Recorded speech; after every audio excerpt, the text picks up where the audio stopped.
طلبہ اسلامیات کا ہمارا آج کا چیپٹر نمبر 4 میں یہ ٹاپک ہے قرآن کی حفاظت۔ تو قرآن کی حفاظت ایک اہم ترین لانگ کوشچن بھی ہے۔ ان تمام ہیڈنگ کے ساتھ آپ اس کا جواب لکھیں گے تو انشاءاللہ آپ کو بورڈ کے ایگزام میں فل مارکس ملیں گے۔ سب سے پہلے آپ قرآن کا مفہوم لکھیں۔ قرآن کا لفظی معنی ہے بار بار پڑھی جانے والی کتاب۔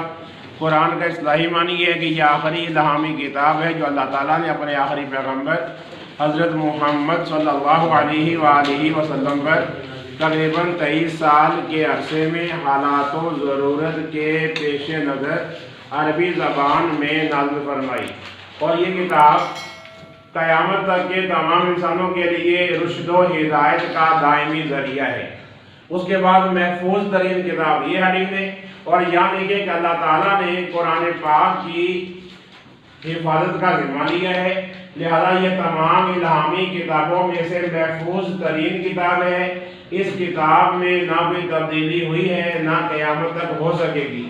اس کے بعد حدیث ہے کہ حفاظت کا ذمہ، اور یہاں لکھیں گے کہ اللہ تعالیٰ نے خود اس کتاب قرآن مجید کی حفاظت کا ذمہ لیا ہے، اور اس بارے میں آیت قرآنی کی ہیڈنگ اور وہاں لکھیں گے قرآن پاک کی سورہ الحجر کی آیت ہے اِنَّا نَحْنُ نَزَّلْنَا الذِّكْرَ وَإِنَّا لَهُ لَحَافِظُونَ، بے شک ہم نے اس نصیحت کو اتارا اور ہم ہی اس کے نگہبان ہیں۔ اس آیت میں 3 باتیں بیان کی گئی ہیں۔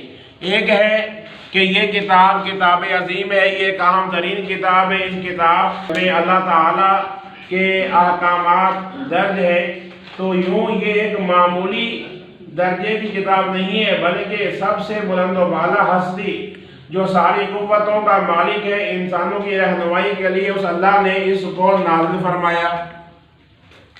دوسرا پوائنٹ اس آیت میں یہ ملتا ہے کہ یہ ایک کتاب نصیحت ہے۔ اس میں رب نے فرمایا کہ اِنَّا نَحْنُ نَزَّلْنَا الذِّكْرَ، کہ ہم نے ہی اس نصیحت کو نازل کیا۔ یہ کتاب نصیحت ہے، لوگوں کو نصیحت اور بھلائی کا درس دیتی ہے اور زندگی گزارنے کا انداز بتاتی ہے۔ تیسری بات اس میں یہ ہے کہ اللہ تعالیٰ نے خود اس کی حفاظت کا وعدہ فرمایا ہے، وَإِنَّا لَهُ لَحَافِظُونَ، اللہ فرماتا ہے اور ہم خود اس کے محافظ ہیں۔ تو اللہ تعالیٰ جس کی حفاظت فرمائے وہ محفوظ ہی ہے، تو لہذا اللہ تعالیٰ کی یہ آخری الہامی کتاب محفوظ ترین کتاب ہے۔ پھر کتاب ہدایت کا اثر یہ حدیث ہے، اور یہاں لکھیں گے کہ اس کتاب ہدایت کا اثر تھا کہ حضرت عمر رضی اللہ تعالی عنہ کو اللہ تعالیٰ نے اس کتاب کی وجہ سے ہدایت عطا فرمائی۔ قرآن پاک کی تلاوت کو سننے پر اتنا اثر ہوا کہ انہوں نے اسلام قبول کر لیا۔ اس کے علاوہ عمر کا مقام و مرتبہ یہ ہیڈنگ بھی دے، اور یہاں لکھیں حضرت عمر رضی اللہ تعالی عنہ نبی کریم صلی اللہ علیہ وآلہ وسلم کے محبوب ترین صحابی ہیں، آپ دوسرے خلیفہ ہیں۔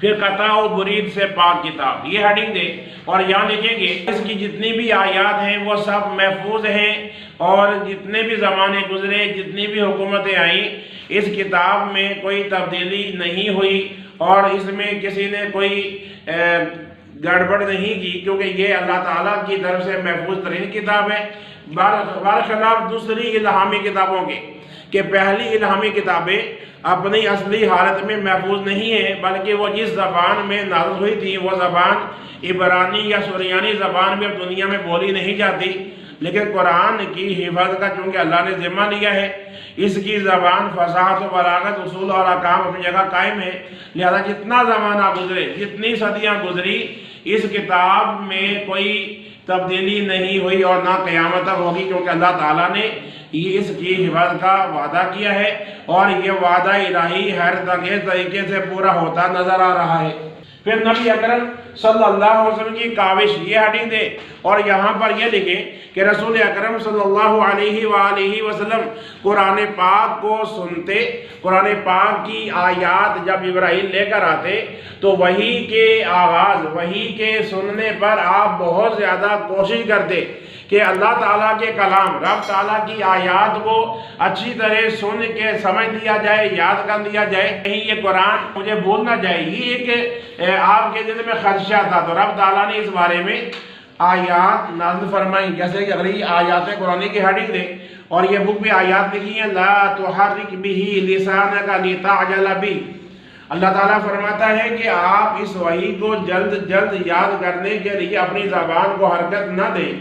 ان علینا جمعہ وقرآنہ، بے شک اس کا یاد کرانا اور اسے پڑھوانا ہمارے ہی ذمہ ہے۔ وَإِذَا قَرَأْنَاهُ فَاتَّبِعْ قُرْآنَهُ، اور جب ہم اس کو پڑھیں تو آپ اس کی اتباع کریں۔ ثُمَّ إِنَّ عَلَيْنَا بَيَانَهُ، پھر اس کا مطلب سمجھا دینا بھی ہماری ہی ذمہ داری ہے۔ اگلے حدیث دیکھیں حفاظت قرآن کے مختلف طریقے، اور وہاں لکھیں گے کہ رسول اکرم صلی اللہ علیہ وآلہ وسلم کے دور میں قرآن پاک مختلف صورتوں، مختلف آیات کی صورت میں کئی چیزوں پر لکھا ہوا محفوظ تھا، مثلاً کھجور کے پتوں پر، پتھر کی سروں پر، اونٹ کے شانہ کی ہڈی پر، چمڑے پر، کاغذ پر، مختلف صحابہ کرام کے پاس مختلف صورتیں آیات لکھی ہوئی تھیں۔ اور پھر یہ حدیث ہے ترتیب قرآن۔ قرآن کی ترتیب دو ہے، ایک ہے نزولی ترتیب، یعنی جس طرح نازل ہوتا گیا، جو آیات حالات و ضرورت کے پیش نظر نازل ہوئیں، رسول اکرم صلی اللہ علیہ وآلہ وسلم نے ان کو صحابہ کو سنا دیا، لیکن ساتھ یہ تاکید فرما دیتے کہ ان آیات کو کون سی آیات کے بعد لکھا جائے اور کون سی صورت میں ان آیات کو درج کیا جائے، اسے ہم کہتے ہیں ترتیب توقیفی۔ تو قرآن کی موجودہ ترتیب توقیفی ہے، مطلب یہ ہے کہ یہ وہ ترتیب ہے جس میں رسول اکرم صلی اللہ علیہ وآلہ وسلم کو اللہ تعالیٰ نے واقف فرما دیا اور آپ نے اپنی امت کو آگاہ فرما دیا، لہذا یہ اللہ تعالیٰ کے حکم کے مطابق موجودہ ترتیب ہے، جس میں سب سے پہلی صورت ہے الفاتحہ اور سب سے آخری صورت ہے سورۃ الناس۔ اسی طرح حدیث دیکھیں کاتبین وحی، اور وہاں لکھیں گے کہ کاتب کا معنی ہے لکھنے والا۔ کاتبین وحی سے مراد وہ صحابہ کرام ہیں جو قرآنی آیات یا صورتوں کو لکھ کر اپنے پاس محفوظ کر دیتے۔ تو کل کاتبین وحی صحابہ کی تعداد 40 یا 46 ہے۔ پھر یہ حدیث ہے خلفاء اربع، خلفاء خلیفہ کی جمع، اربع کا معنی 4۔ تو مطلب یہ ہے کہ رسول اکرم صلی اللہ علیہ وآلہ وسلم کی رحلت کے بعد جن صحابہ کرام کو یکے بعد دیگر امت مسلمہ کی رہبری کا موقع ملا، ان کو خلفاء اربع، خلفاء راشدین کہتے ہیں، اور ان کے نام یہ ہیں: حضرت ابو بکر صدیق رضی اللہ تعالی عنہ، حضرت عمر فاروق رضی اللہ تعالی عنہ، حضرت عثمان غنی رضی اللہ تعالی عنہ، اور حضرت علی المرتضیٰ رضی اللہ تعالی عنہ۔ یہ جو 4 صحابہ کرام ہیں، ان کو خلفاء راشدین بھی کہتے ہیں، ان کو خلفاء اربع بھی کہتے ہیں، اور یہ چاروں بھی کاتبین وحی میں شامل ہیں۔ اگر آپ ان تمام ہیڈنگ کے ساتھ اس لانگ کوسچن کو پریپیئر کریں گے تو آپ کو فل مارکس ملیں گے، اور ساتھ اس کے MCQ شارٹ کوسچن بھی پریپیئر ہوں گے۔